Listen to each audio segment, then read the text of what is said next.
আমার কাছে মা দুর্গার এই মূর্তিটি এসেছিল নতুন করে সাজিয়ে দেবার জন্য। যদিও আমাকে আগে থেকে বলা হয়নি মূর্তিটির একটি অংশ ভাঙা, তবুও যেহেতু আমার কাছে এসেছে আমি আমার সবটা দিয়ে এটাকে ঠিক করার চেষ্টা করব। পরে তার জন্য আমি কোনো এক্সট্রা চার্জেসও নিইনি। দুর্গা মূর্তিটি একটি ওয়াল হ্যাঙ্গিং পোড়া মাটির উপরে।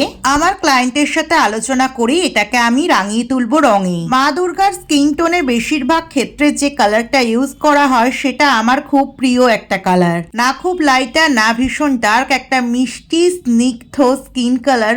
মা দুর্গার সবচেয়ে ইম্পর্টেন্ট পার্ট হচ্ছে মায়ের চক্ষুদান বা চোখ আঁকা।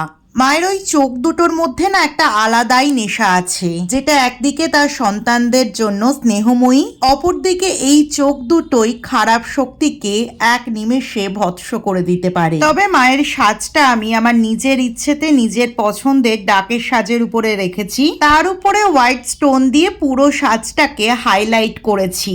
আমি জানি না সম্পূর্ণ কাজটা আমি কতটা ভালো করতে পেরেছি, কিন্তু মূর্তিটার মুখশ্রী অত্যন্ত সুন্দর। একদিকে যেমন মায়ের মুখমণ্ডলে একটা গাম্ভীর্য আছে, অপরদিকে মায়ের মুখে একটা মিষ্টতাও আছে। আমার এই কাজটা তোমাদের কতটা ভালো লেগেছে বলতে পারবো না, কিন্তু আমার পছন্দের কাজের লিস্টে আজ এই কাজটাও ইনক্লুড হলো। তোমরা কিন্তু অবশ্যই কমেন্টে জানিও আমার এই কাজটা তোমাদের কেমন লাগলো।